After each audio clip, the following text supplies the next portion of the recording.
Good morning friends, welcome back to my new vlog. और आज मेरे दिन की शुरुआत होती है एक गिलास पानी के साथ। एक्चुअली कल राधा अष्टमी था तो मैंने उसके लिए फ़ास्ट रखा था और अभी नहाकर रेडी हो गई हूँ और उसके बाद अपना उपवास जो है वो तोड़ रही हूँ।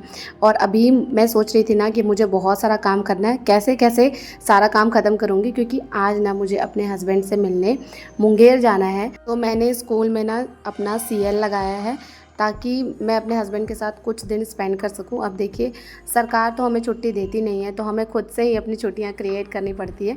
और अगर मैं अपनी बात करूं ना फ्रेंड्स, तो मैंने 3 फरवरी को स्कूल ज्वाइन किया है और तब से मैं रेगुलरली काम कर रही हूँ। और आप इतना समझ लीजिए कि मैंने 3 फरवरी से लेकर अब तक में केवल 2 सीएल लगाया है अपना। छुट्टी मैं बहुत कम लेती थी और इसी वजह से ना मुझे कुछ दिनों से ना फ्रस्ट्रेशन ज़्यादा हो रहा था। मुझे ऐसा लग रहा था कि मैं हर काम में इरिटेट ज़्यादा हो जा रही हूँ। मतलब मैं अपने घर के लोगों से अच्छे से बात नहीं कर रही थी, अपने हस्बैंड से भी अच्छे से बात नहीं कर रही थी। छोटी छोटी बातों पे मैं ज़्यादा इरिटेट हो रही थी। तब फिर मैंने सोचा कि नहीं, ठीक है, मुझे थोड़ा सा एक ब्रेक लेना चाहिए। थोड़ा सीएल लगा के थोड़ा 1 हफ़्ते का कम से कम, लेकिन 1 हफ़्ते की छुट्टी तो मिल नहीं सकती फ्रेंड। तो 3 दिन की छुट्टी है मेरी और इन 3 दिनों में मैं अपने हस्बैंड के पास जाऊँगी, थोड़ा सा रिलैक्स रहूँगी। इसीलिए आज मैंने डिसाइड किया है कि अब मैं अपने हस्बैंड के पास जा ही रही हूँ, तो चलो उनके लिए कुछ बना कर ले जाते हैं स्नैक्स। क्योंकि वो अकेले रहते हैं तो उनके लिए 3 टाइम बनाना खाना पॉसिबल नहीं हो पाता है। तो मैंने सोचा था कि तीज में तो हमारे यहाँ गुजिया वगैरह कुछ नहीं बना था। तो मैंने मम्मी को कहा कि चलिए मम्मी, इस बार हम लोग गुजिया बनाते हैं, ठेकुआ बनाते हैं और नमकीन ही बनाते हैं, और ये सारा मैं अपने हस्बैंड के लिए लेकर जाऊँगी। तो अभी ना फ्रेंड्स, मैंने शुरू कर दी है गुजिया बनाने की तैयारी। सोचिए, मैंने फ़ास्ट रखा है और अभी तक मैंने कुछ खाया भी नहीं है, लेकिन अपने हस्बैंड के लिए मैंने बनाना शुरू कर दिया है। क्योंकि मुझे ना बहुत ज़्यादा एक्साइटमेंट होता है कि मैं उनके लिए कुछ अच्छा बनाऊं और उनको अच्छा खिलाऊं। तो सबसे पहले मैंने सूजी को फ्राई कर लिया घी में और इसके बाद अभी मैं मैदा निकाल रही हूँ। बहुत लोग मैदे में आटा भी मिक्स करते हैं, लेकिन मैं प्योर मैदा से ही बनाती हूँ। और इसमें ना मैं घी का मोयम दूंगी, रिफ़ाइन का भी आप दे सकते हैं, लेकिन घी का देंगे तो ज़्यादा अच्छा होगा। और मोयम चेक करने का सबसे अच्छा तरीका होता है फ्रेंड्स, कि आप ना आटे को ऐसे हाथ में मुट्ठी बांध कर देखें कि अगर वो बंध रहा है तो मोयम सबसे अच्छा हो गया आपका। तो जितना मैंने घी डाला था उतने में, मतलब मुट्ठी में ना आटा बंध नहीं रहा था, तो इसीलिए फिर मैंने उसमें थोड़ा सा और एक्स्ट्रा घी डाला है और अभी उसको बहुत अच्छे से मिक्स कर रही हूँ। और मिक्स करने के बाद ना ये मैं दे दूँगी आंटी जो आती हैं काम करने के लिए उनको, ताकि वो अच्छे से इसको मतलब गूँथ दें। और फिर उसके बाद मैं बाकी का जो है वो काम स्टार्ट करूँगी। आपको पता है फ्रेंड्स, अभी जब मैं बना रही थी ना पिड़िकिया ठेकुआ, तो मुझे ना अपने मायके की याद आ रही थी। क्योंकि जब भी कोई त्यौहार होता था ना, तो मम्मी बहुत एक्साइटेड रहती थी कि ब्यूटी तो सारा बना देगी। मतलब मैं ये सब बनाने में, जैसे बिहार में एक, झारखंड बिहार में ना पुआ भी बनाते हैं, वो भी मीठी होती है खाने में। तो वो मैं पुआ भी बहुत टेस्टी बनाती हूँ। तो मम्मी ना हमेशा मतलब वेट करती थी, क्योंकि मैं तो बाहर रहती थी, ट्यूशन पढ़ाती थी, कि मतलब कब आएगी ब्यूटी और बनाएगी। जब भी मैं त्यौहार होता था लाइक दिवाली या फिर होली, तो मैं उसमें ना बनाती थी मम्मी के लिए और अपने भाई के लिए बहुत सारा स्नैक्स। तो मम्मी हमेशा कहती हैं कि तुम थी ना बेटा, तो बनाने में बहुत मज़ा आता था। तो फाइनली मैंने सूजी को ना फ्रेंड्स निकाल लिया है और अब मैं इसमें फिर से थोड़ा सा घी डालूंगी। और घी डालने के बाद उसमें मावा पूरा अच्छे से मेल्ट कर लूँगी। मतलब पूरा तो मेल्ट नहीं होता, ये फ्रिज में रखा हुआ था रात भर, तो थोड़ा सा उसको अच्छे से फ्राई कर लूँगी, कम से कम 2 से 3 मिनट तक, बहुत ज़्यादा देर तक नहीं करना है। और इसको जब आप फ्राई कर लेंगे ना, तो इसका टेस्ट और ज़्यादा बढ़ जाता है। मैंने अपने हस्बैंड को बताया नहीं है कि मैं आपके लिए ये सब बना कर ला रही हूँ, क्योंकि मेरे हस्बैंड ऐसे हैं ना कि उनको अगर मैं बताऊँगी कि मैं आपके लिए बना रही हूँ, तो वो कहेंगे कि मत बनाओ, कोई बात नहीं। क्योंकि उनकी आदत है, वो किसी को तकलीफ़ नहीं देना चाहते हैं। जैसे मम्मी भी कभी कहेंगे कि बेटा तुम्हारे लिए ये चीज़ बना दे, तो मम्मी को भी कहेंगे कि छोड़ दो। कभी भी अपनी चॉइस नहीं बताएंगे। आप उनसे पूछेंगे कि क्या खाना है, तो बोलेंगे जो सबसे ईज़ी लगता है बनाने में वो बना दो। तो उनका नेचर ऐसा है। तो इसीलिए ना मैंने उनको इस बार बताया ही नहीं है कि मैं बना कर ला रही हूँ। देखिए, जब मैं बना कर ले जाऊँगी ना, तो वो बहुत खाएंगे, लेकिन अगर मैं कहूँगी कि मैं आपके लिए बना दूँ, तो बोलेंगे मत बनाओ, इतनी मेहनत मत करो। तो चलिए, फाइनली मावा भी जो है वो फ्राई हो गया है और उसको मैंने जिस प्लेट में सूजी निकाला था ना, उसी में उसको भी निकाल लिया है। अब मैं फ्रेंड्स यहाँ पर ग्रेटेड नारियल को थोड़ा सा रोस्ट करूँगी, तब तक जब तक कि इसका कलर गोल्डन ब्राउन नहीं हो जाता है। और आप चाहे तो नारियल को छोटे छोटे पीसेस में काट के भी डाल सकते हैं, लेकिन मुझे अच्छा लगता है कि मैं इसको ग्रेट करके डालूं, क्योंकि उससे ना कभी कभी जो गुजिया है वो फट भी जाता है। तो इसी वजह से मैं रोस्ट करके ही इसको डालती हूँ। आप में से कितनों को गुजिया पसंद है, मुझे कमेंट करके ज़रूर बताइएगा। देखिए, बिहारी में इसको पिड़किया या पिड़ुकिया ये भी कहते हैं।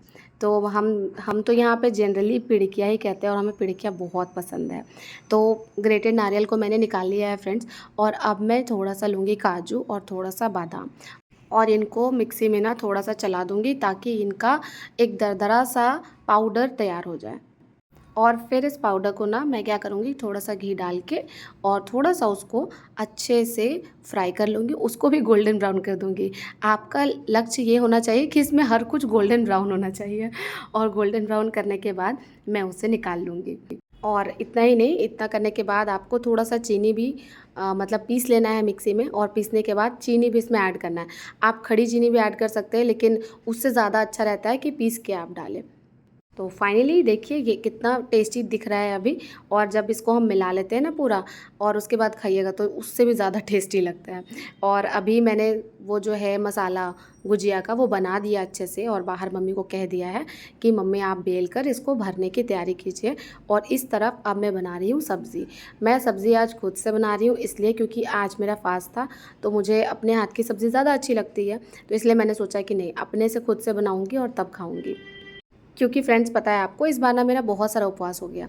6 सितंबर को मैंने तीज किया था, फिर मेरा सोमवार व्रत, आपको तो पता ही है कि मैं 16 सोमवार का व्रत करती हूँ, सावन से स्टार्ट करती हूँ, तो फिर सोमवार व्रत भी था, और उसके बाद ये राधा अष्टमी। तो 3 फास्ट मेरा लगभग 10 दिन के अंदर में हो गया है। तो आज ना मुझे मतलब तीखा खाने का बहुत मन कर रहा था, तो इसीलिए मैंने सोचा कि नहीं, सब्ज़ी तो मैं खुद से ही बनाऊँगी, और आज मैं बनाऊँगी पटल आलू की ड्राई सब्ज़ी।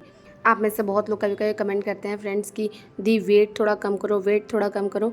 मुझे ना मतलब जब ये सजेशन मतलब जेन्युइन होता है, लाइक एक मेरी सब्सक्राइबर ने कमेंट किया था कि दी मेरी सिचुएशन भी आपके जैसी है, मैं भी बहुत ज़्यादा नहीं खाती हूँ, बट होता ये है कि वेट मेरा कम नहीं हो रहा, तो आप एक थायराइड टेस्ट करा लीजिए। तो इस तरह के सजेशन मुझे अच्छे लगते हैं, लेकिन जब कोई जानबूझकर ऐसे बोलता है ना, बॉडी शेमिंग करता है, मुझे बहुत ज़्यादा गुस्सा आता है, क्योंकि मुझे नहीं लगता कि मैं 100 किलो से ऊपर की हूँ कि आपको इतना बोलने की ज़रूरत पड़े कि वेट कम करो, वेट कम करो। भाई, मेरा जो नॉर्मल वेट होना चाहिए उससे मैं केवल 5 केजी ओवर वेट हूँ, और इतना चलता है, और उसको भी मैं कम करने की कोशिश कर रही हूँ। और सुनिए, वेट बढ़ने में अगर 2-3 साल लगता है ना, तो कम होने में भी साल भर लगता है। ये 1-2 महीना में जादू नहीं है कि चुटकी बजा के कम हो जाएगा। तो मेरे एक सब्सक्राइबर है ना, उन्होंने कमेंट किया था कि अपना वेट कम करो, बहुत बढ़ रहा है। तो मैंने उनसे पूछा कि आपका वेट कितना है, बता दीजिए। तो उन्होंने रिप्लाई नहीं किया कि उनका वेट कितना है। मतलब यही बात है कि जब हमारे ऊपर आएगी हम कुछ नहीं कहेंगे, लेकिन आप सोशल मीडिया पे हो तो हम आपको कुछ भी कह के निकल जाएंगे। ऐसा भी नहीं होना चाहिए। और मैंने तो आपको कहा ही है कि मैं कुछ दिनों से इरिटेटेड, फ्रस्ट्रेटेड फील कर रही थी, तो इतना ज़्यादा गुस्सा आ रहा था ना मुझे, मैं आपको क्या बताऊँ। फिर अभी मुझे थोड़ा ठीक लग रहा है, क्योंकि मैंने राधा अष्टमी किया, तो सुबह में उठकर मैंने उस दिन राधा जी के जो 28 नाम होते हैं उनका जाप किया था, और 108 बार राधा राधा राधा मन में जाप किया था। तो उसके बाद ना मैं अपने आप पॉजिटिव हो गई, अपने आप मेरी एनर्जीज़ जो हैं वो बैलेंस्ड हो गई, इमोशंस बैलेंस्ड हो गए। तो इसके बाद फिर मैंने वीडियो लिया, नहीं तो 3-4 दिनों से मैं कोई व्लॉग भी नहीं डाल रही थी, आपने देखा होगा।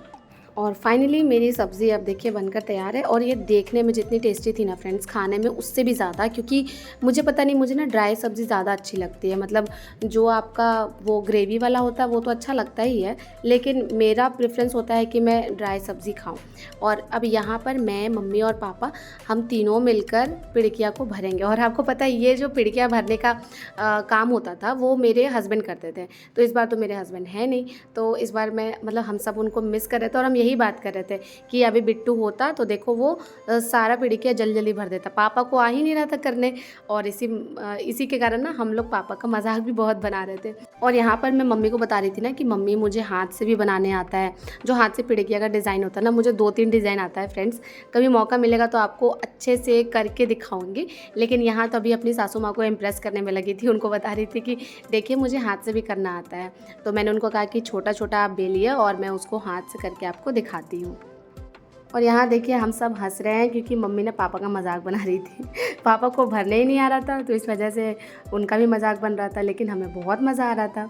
तो फैमिली का ना यही फ़ायदा होता है फ्रेंड्स, कि हम एज ए फैमिली जब एक साथ रहते हैं तो हम अपने हैप्पीनेस और अपना सैडनेस दोनों शेयर करते हैं। और देखिए अभी मैं पिड़किया बना रही हूँ एकदम मस्त, अभी आपको भी दिखाऊंगी कि कैसा बना है। जूम करके कोशिश की है मैंने दिखाने की, पर आपको अच्छे से दिखा नहीं होगा।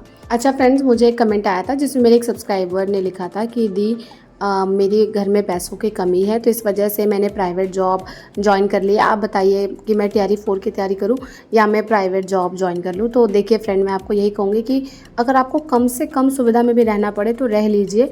बस इतना देखिए कि आपके पास तैयारी करने भर पैसे हैं या नहीं, है ना। यूट्यूब पे तो सब कुछ फ्री ही में पढ़ाया जाता है और मैंने सारे फ्री सोर्सेज आपको बता रखे हैं। तो आप देखिए कि आपके पास अगर इतने पैसे हैं कि आपका पेट भर जा रहा है और आपके पास कॉपी किताब आ जा रहा है, तो आप तैयारी कीजिए, क्योंकि टीआरई 4.0 का एग्ज़ाम होगा और तब आपकी ज़िंदगी बदल जाएगी। प्राइवेट जॉब के चक्कर में आपका टाइम भी वेस्ट होगा, एनर्जी वेस्ट होगी, ऊपर से वो लोग आपको इरिटेट करेंगे, वो अलग, आपका ध्यान बट जाएगा दूसरी जगह, है ना। तो इसीलिए मैं आपको यही कहूँगी कि आप गवर्नमेंट जॉब की तैयारी कीजिए। और देखिए फ्रेंड्स, मैंने कुछ गुजिया तल के निकाल भी लिया है और गुजिया तलने की ट्रिक मैं आपको बताती हूँ फ्रेंड्स। आपको ना फ्लेम हमेशा मीडियम से लो पे रखना है, कभी भी आपको फ्लेम हाई नहीं रखना है, क्योंकि अगर आप फ्लेम हाई रखेंगे तो आपका गुजिया जो है अंदर से कच्चा ही रहेगा और ऊपर से क्या होगा कि जल जाएगा। मतलब ऊपर से तो रेड रेड आपको दिख जाएगा कि हाँ अच्छे से हो गया, लेकिन अंदर से कच्चा ही रहेगा। तो बैक टू बैक फ्रेंड्स मैं पिड़िकिया तलते जा रही थी और सारा पिड़िकिया मैंने ही तला अकेले। और इसके बाद ना बारी थी ठेकुआ और निमकी की। तो ठेकुआ और निमकी मैंने मम्मी पापा पे छोड़ दिया कि वही दोनों मिलकर बनाएंगे, क्योंकि अब ना मेरे पास टाइम नहीं था, मुझे पैकिंग भी करनी थी और मुझे मुंगेर के लिए निकलना भी था। और अब मैं आ गई हूँ पैकिंग करने फ्रेंड्स। और अभी मैं कन्फ्यूजन में थी कि मैं कौन कौन सी ड्रेसेस लेकर जाऊँ, क्योंकि पता है फ्रेंड्स, मोस्ट ऑफ दी मेरी ड्रेसेस जो होती हैं कि सलवार कमीज़, वो सब आपने देख ही लिया है। तो मेरे पास ऐसा कुछ न्यू अब बचा नहीं है पहनने के लिए। तो मैं सोच रही थी कि कौन सा लेकर जाऊँ। और अभी देखिए शायद मैं मुंगेर जाऊँ तो कहीं घूमने भी जाऊँ, अभी मुझे कुछ नहीं पता इसके बारे में, क्योंकि मेरा मन ना फ्रेंड्स ट्रैवल कर करके थक गया है। मैं डेली 60 किलोमीटर स्कूटी चलाती हूँ, तो मुझे लगता है कि मैं कहीं एक जगह पे कुछ दिन के लिए रहूँ, 5-6 दिन घर में रहूँ, आराम करूँ। और मेरे हस्बैंड इसके ऑपोजिट है, उनको ऐसा लगता है कि 5-6 दिन घर में क्या करना है, चलो बाहर कहीं घूम के आते हैं। वैसे भी हमने तो कहीं घूमा नहीं है, मेरे हस्बैंड ने तो पहले कभी घूमा भी होगा, बट मैं तो केवल झारखंड बिहारी करते रह गई हूँ। तो इसीलिए मेरे हस्बैंड ना मौके की तलाश में रहते हैं कि वो कब मुझे कहीं दूसरी जगह घुमाने ले जाएं। तो अभी फ़िलहाल कुछ फ़िक्स नहीं है, पर देखते हैं कि आगे क्या होता है फ्रेंड्स। तो चलिए फाइनली अब मैं घर से बाहर निकल गई हूँ। और आपको पता है फ्रेंड्स, आज मेरे साथ क्या हुआ। जिस ट्रेन से मैं जाने वाली थी, वो ट्रेन आने वाली थी दोपहर के 2 बजे, ठीक है। और मैं पहुंच गई 1:30 बजे स्टेशन। और वहां जाने के बाद पता चला कि कोई रूट जो है वहां पर मरम्मत का काम चल रहा है, तो अब वो ट्रेन 3 बजे आएगी। आप सोचिए, मैं पहले स्टेशन गई, फिर वहां से फिर घर आई, क्योंकि रेलवे स्टेशन से मेरा घर 10 मिनट की दूरी पर है। तो फिर घर आई और फिर घर आने के बाद मैंने आधा घंटा स्पेंड किया और फिर दोबारा से मैं रेलवे स्टेशन गई। और यहाँ पर देखिए पीछे जो ब्लैक टी शर्ट में गाड़ी चला रहे थे ना, वो मेरे देवर लगते हैं, वो दोनों मुझे छोड़ने जा रहे थे। और फाइनली अब मैं आ गई हूँ ट्रेन में और ट्रेन में आकर बैठ गई हूँ। तो फाइनली मेरी ट्रेन देखिए निकल पड़ी है। ये एक्चुअली मेरी ट्रेन नहीं है फ्रेंड्स, ये मैंने इंटरनेट से निकाल कर यहाँ पर ये वीडियो डाला है, क्योंकि ये मुझे बहुत अच्छा लग रहा था इसलिए। तो फाइनली फ्रेंड्स अब मैं पहुँच गई हूँ मुंगेर और मेरे हस्बैंड मुझे लेने आ गए। मतलब मैं सुल्तानगंज पे उतरती हूँ फ्रेंड्स, और मेरे हस्बैंड तारापुर में रहते हैं, तो सुल्तानगंज ये मुझे लेने आते हैं। फिर वहाँ से हमें लगभग 45 मिनट का टाइम लगता है तारापुर पहुँचने में। आप में से कितने लोग मुंगेर या तारापुर से हैं, मुझे कमेंट करके ज़रूर बताइएगा।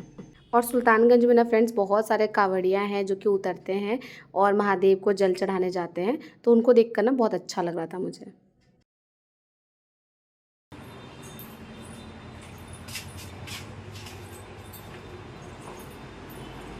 ऑफ कर दें? हाँ। हे फ्रेंड्स, तो फाइनली मैं मुंगेर पहुंच गई हूँ और ये है मेरे हस्बैंड का रूम।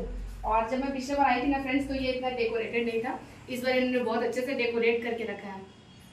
मुझे काफ़ी अच्छा लग रहा है। मैंने इनको कह दिया कि ये वाला मैं लेकर जाऊंगी नवादा के लिए, क्योंकि ये ना मैं ढूंढ रही थी, तो बट मुझे उतना अच्छा पसंद नहीं आया था, लेकिन इसका कलर कॉम्बिनेशन मुझे बहुत अच्छा लग रहा है। तो मैं सोच रही हूँ कि मैं इसे वापस लेकर चली जाऊंगी। और फ्रेंड्स आपको पता है क्या हुआ था, कल मैं शाम को ही यहाँ पहुँच गई थी और अभी बज रहे हैं दिन के 11। तो सुबह में मैंने सब कुछ सारा काम कंप्लीट कर लिया है।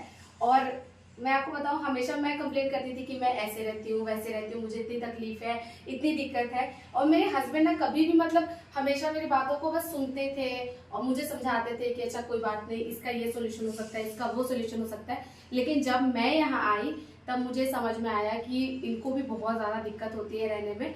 और ये कभी भी मेरे से एक कंप्लेन नहीं करते, कभी नहीं कहते कि मुझे भी तकलीफ है इतनी। और मुझे बहुत बुरा लगा ये देख। मतलब ये जानकर मुझे बहुत बुरा लगा। और एक चीज़ बताऊँ फ्रेंड्स, जब मैं किचन में गई ना, मेरा दिमाग ख़राब हो गया किचन में जाने के बाद, क्योंकि इन्होंने एक चूल्हा खरीदा है, वो 6 महीने पहले का है ना, लेकिन अगर आप उस चूल्हे को देखेंगे तो लगेगा कि ये इस पर 600 साल से खाना बन रहा है, वो इतना ज़्यादा गंदा था। तो फिर मैंने पूरा किचन ना एक ही दिन में एकदम क्लीन कर दिया, एकदम साफ सफाई पूरी कर दी है मैंने। और थोड़ा सा इनका रूम बचा हुआ है, अभी 2-3 दिन रहूंगी तो अभी वो भी कर दूंगी। तो फिलहाल अभी मुझे ऐसा लग रहा था कि मैं अपने हस्बैंड के साथ अपने हस्बैंड के पास जाऊंगी तो खूब एंजॉय करूंगी, पर यहाँ आने के बाद जो गंदगी है ना, वो देख के मुझे लग रहा है कि पहले मैं साफ सफाई कर लूँ, एंजॉयमेंट बाद में होता रहेगा। तो चलिए फ्रेंड्स, आज के ब्लॉग को मैं यहीं पर ख़त्म करती हूँ और नेक्स्ट ब्लॉग में जल्दी डालूंगी और उसमें आपको ज़रूर कुछ नया देखने को मिलेगा। तो चलिए मिलती हूँ आपसे नेक्स्ट ब्लॉग में। अगर आपको ये वीडियो अच्छी लगी हो तो लाइक कर दीजिए, चैनल पर नए हैं तो सब्सक्राइब कर दीजिए। मिलती हूँ आपसे नेक्स्ट ब्लॉग में। Bye bye, take care.